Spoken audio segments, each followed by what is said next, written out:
Starting में तो 50% 60% मोर और लेस रिपीटेड थीम से ही आते हैं। ओके, आप ये बहुत बड़ा स्टेटमेंट दे रहे हो सर, 50% के आसपास रिपीट होते हैं कि आपकी स्ट्रेटजी क्या रही है, क्योंकि आप ऑलरेडी डीएसपी थे, उसके बाद एसडीएम बने, यानी अब बहुत नॉलेज गैप तो है। सर देखिए 5th और 6th के सिलेबस में आप दोनों के सिलेबस में 30-40 पॉइंट्स में तोड़ लीजिए और हर पॉइंट के आप।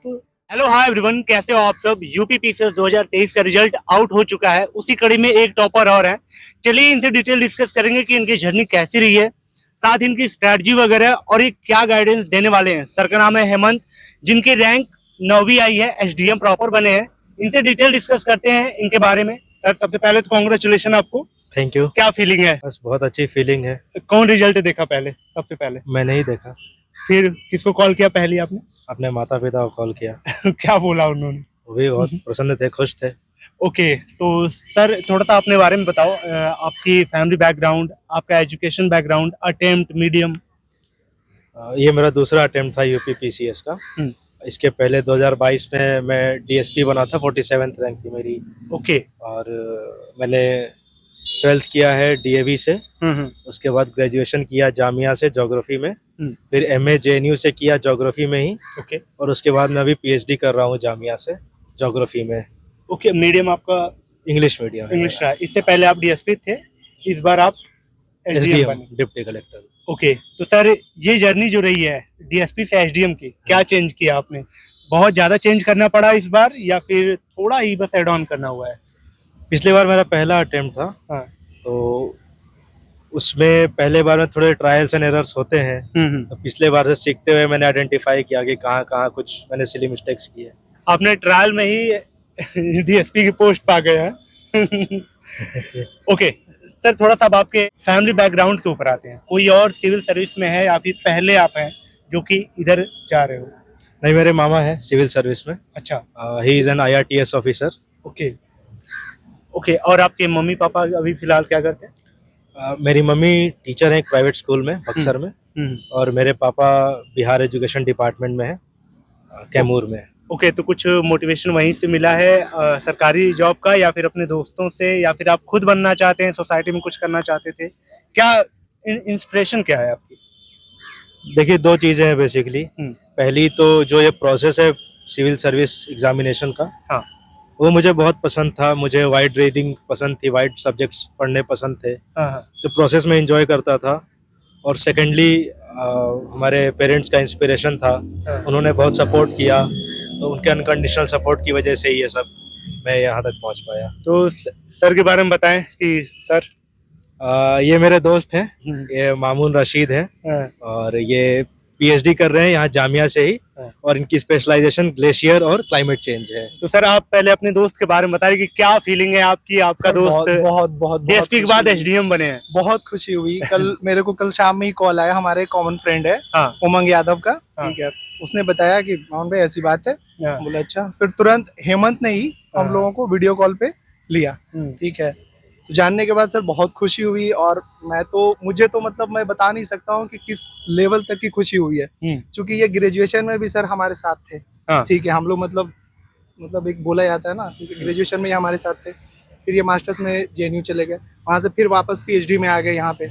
ऑलमोस्ट लगभग 2.5 साल के आसपास हम लोगों को यहाँ पे हो चुका है। और ये मेरा छोटा भाई के जैसा ही है। ठीक है, और इसके बारे में सर क्या ही बोलूं, अगर मैं बोलूंगा तो हो सकता है कि दर्शक बोले कि कुछ ज्यादा बोल रहे हैं। ठीक है ना, कुछ ज्यादा मतलब बढ़ा चढ़ा के बोल रहे हैं। ओके, आपकी स्ट्रेटजी को पर आते हैं। 1 से लेके 4 तक की पहले स्ट्रेटजी आप बताएं, क्या रही है? 1 से 4 तक की। तो जीएस 1 से 4 का पेपर यूपीएससी के लाइन पर ही होता है। तो उसके लिए जो स्टैंडर्ड बुक्स होती हैं वो मैंने पढ़ी। For example spectrum modern history के लिए, लक्ष्मीकांत पॉलिटी के लिए। और उसके साथ साथ उसमें करंट का मटेरियल ऐड कर लिया। तो उसके लिए मैंने विजन का मेंस 365 वाला पढ़ा। और उससे अपने नोट्स बनाए। ओनली विजन ही, मंथली मैगजीन या कोई और? I think vision is monthly magazine वाली ठीक है, या फिर वो फाइनल वाली? सर मैंने तो मेंस 365 पढ़ा था। ओके, वैसे यूपीएससी के लिए तो वो बेटर होता है, बट इसके लिए आई थिंक ये सफिशिएंट था। ओके, और भी सब्जेक्ट के लिए, जैसे सब्जेक्ट वाइज कुछ सप्लीमेंट आप बताना चाहें, सोर्स बताना चाहें, यूट्यूब चैनल बताना चाहें? सर जैसे इसके पॉलिटी लिए के तो स्टैंडर्ड बुक्स ही है GS 1 से 4 के लिए। जो स्टैंडर्ड बुक्स यूपीएससी के लिए आते हैं वही पढ़िए। एनसीईआरटी आपने नहीं पढ़ी, एनसीईआरटी पढ़िए और अपने नोट्स बनाइए, वो एग्जाम में हेल्प करते हैं। बेसिकली आप सिलेबस पढ़िए, उसमें टॉपिक्स उठाइए और हर टॉपिक से आप 10 से 20 पॉइंट्स ऐसे बना लीजिए जो एग्जामिनेशन हॉल में आप बिल्कुल लिख सके, फटाफट आपके मेमोरी में रहे। ठीक है, जो अभी आपने ये लाइन बोली कि ऐसे नोट्स बनाओ जो कि आपको रिकॉल वहां हो जाए एग्जाम हॉल में, अपने नोट्स बनाने की फॉर्मेट बताएं, सोर्स बताएं, NCERT, standard book, monthly magazines, Wikipedia, Google, कैसे नोट को कंसाइज किया? आई थिंक स्टैंडर्ड बुक से तो बहुत नोट्स बनाने की ज़रूरत नहीं है। अगर आपने उनको 4 बार 5 बार रिवाइज किया है तो आपके मेमोरी में रहता है। उसमें से अगर आपको लगता है कोई वीक एरियाज हैं तो उसके बेशक आप नोट्स बना लें। करंट के नोट्स बना लीजिए, बिकॉज करंट के नोट्स, केस स्टडीज ये इंपॉर्टेंट हो जाती हैं। तो वो आप सेपरेट हर GS 1, GS 2, 3, 4 के सेपरेट नोट्स बनाइए। बहुत छोटे नोट्स बनाइए कि आप 2-4 घंटे में उसको रिवाइज कर ले। क्रिस्प नोट्स बनाइए, पॉइंट्स पे फोकस करिए कि किसी टॉपिक के क्या इंपॉर्टेंट पॉइंट्स हैं, देन दैट इज एनफ। जो इस बार 5th और 6th ऐड हुआ था, कितना दिक्कत दिया आपको या फिर यही बेनिफिशियल रहा आपके लिए? I think 5th and 6th आने से एक बहुत अच्छी चीज़ ये हुई कि लेवल प्लेइंग फील्ड हो गया। तो ऑप्शनल की वजह से जो डिफरेंसेस आते थे हाँ, वो कम हो गए। 5th 6th के लिए जो बुक मैंने पढ़ी थी, राकेश सारस्वत सर की बुक पढ़ी थी और ओनली IAS की एक बुक आती है यूपी स्पेशल, वो पढ़ा था और खुद के टॉपिक वाइज करंट के कुछ नोट्स बनाए थे। उससे मैंने अपने खुद के नोट्स बनाए थे 5-6 के लिए। तो आगे क्या करना चाहिए उन एस्पिरेंट को जो 5th और 6th को लेके थोड़े कंफ्यूज हैं, सिलेबस वाइज वो कैसे इलेबोरेट करें?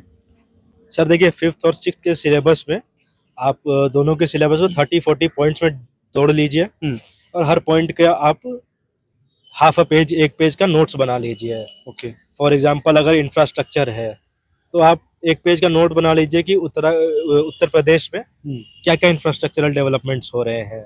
करंट से बना लीजिए और उसमें तो खैर स्टैटिक बहुत ज़्यादा नहीं रहता है, current is better. Okay, UP special के लिए आपने कैसे उसको डिजाइन किया? यूपी स्पेशल की लिमिटेशन कहाँ पे लगाई आपने? क्या पढ़ना है, कैसे पढ़ना है, सब लोग जानते हैं, लिमिट जरूरी है लगाना, तो लिमिटेशन क्या रही है?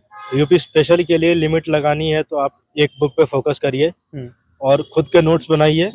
आई थिंक मेरे GS 5 और 6 के नोट्स अराउंड 50-60 पेजेस में थे, दोनों पेपर के। दोनों पेपर के।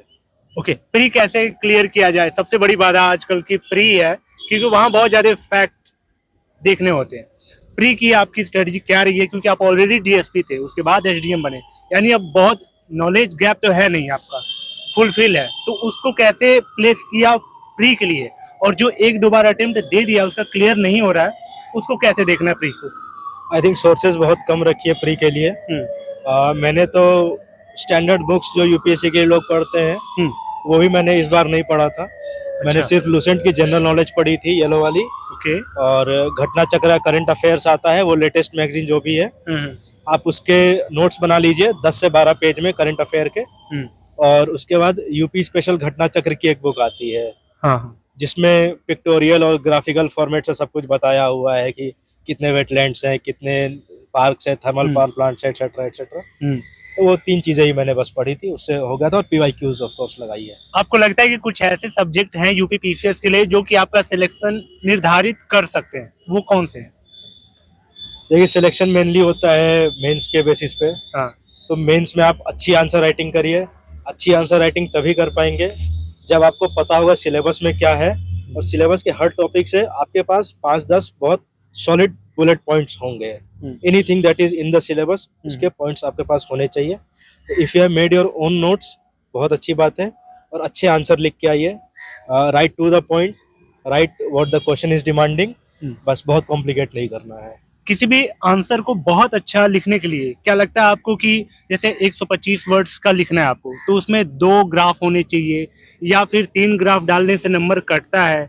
कुछ ऐसा होता है क्या आपको लगता है? 125 वर्ड का है क्वेश्चन, तो आपको 2 पेजेस मिलते हैं।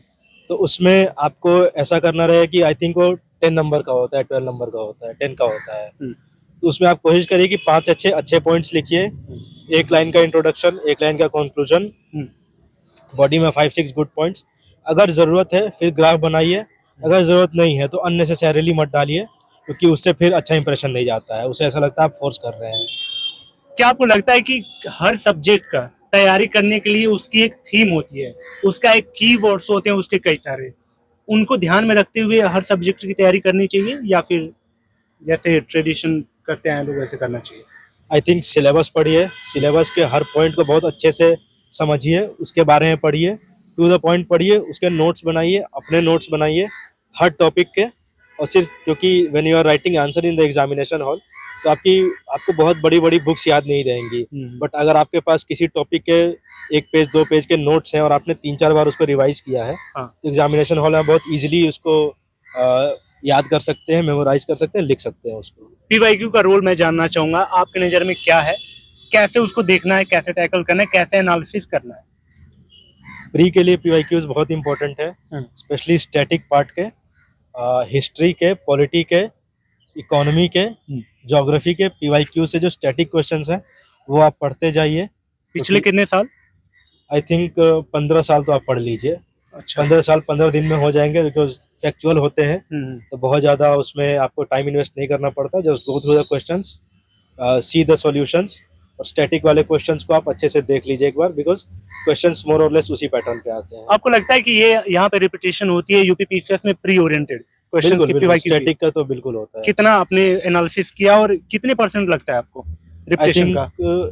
स्टैटिक में तो 50% 60% मोर और लेस रिपीटेड थीम से ही आते हैं। ओके, आप ये बहुत बड़ा स्टेटमेंट दे रहे हो सर, 50% के आसपास रिपीट होते हैं? बिल्कुल रिपीट होते हैं, रिपीटेड थीम्स पे होते हैं। अच्छा, मतलब उसी के रेंज में रहते हैं? रेंज में रहते हैं। जो आपके 3 क्वेश्चन गलत हैं तो उसी 3 क्वेश्चन के 360 रहते हैं। Okay, mock test versus PYQ. PYQs important है क्योंकि उससे आपको पता चलता है कि क्वेश्चंस कैसे आएंगे। मॉक आप लगा लीजिए। आई थिंक ये अच्छा रहेगा कि पहले आप सारे पीवाईक्यूज देख लीजिए, फिर ईयर ऑन ईयर का पीवाईक्यू का ही मॉक लगा लीजिए, और 1-2 कोचिंग का आप लगा सकते हैं for your own satisfaction. Because जो कोचिंग क्वेश्चंस दे रहा है मॉक में, ऐसा नहीं कि सेम क्वेश्चंस आ रहे हैं, और फैक्चुअल क्वेश्चन में सिमिलरिटी तो होती नहीं है।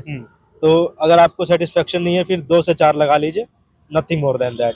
आपको लगता है कि जो 2024 की को अभी कवर कर रहा है उसको अब मेंस की चीजें एक तरफ कर देनी चाहिए, या फिर 1 महीने पहले का करंट अफेयर नहीं पढ़ना चाहिए?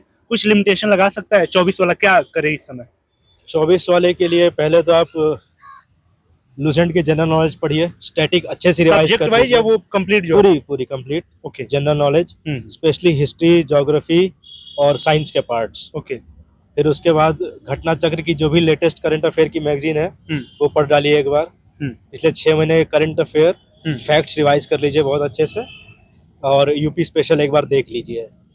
ये है।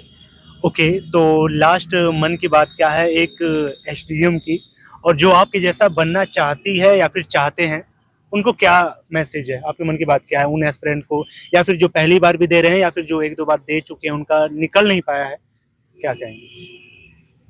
बस यही है, मेहनत करते रहिए और मेंस पे फोकस करिए। मेंस की आंसर राइटिंग बहुत इंपॉर्टेंट है। अगर आपने मेंस को अच्छे से टैकल कर लिया फिर आपका सिलेक्शन तो ऑलमोस्ट सर्टेन है। तो उसके लिए अपने नोट्स बनाइए, टॉपिक्स को बहुत अच्छे से पढ़िए और ज़्यादा टेंशन मत लीजिए, सोर्सेज कम रखिए, उसको रिवाइज करिए। ओके सर, आपसे एक लास्ट क्वेश्चन। जी सर। आप अपने दोस्त को एसडीएम के पोस्ट पे अब फिलहाल देखने वाले हैं कुछ ही दिन में, तो सर आपकी अब अगली प्लानिंग क्या है? आप क्या सोच रहे हैं? अपने दोस्त से क्या उम्मीद किए हैं कि जिले में जाके ये क्या करें?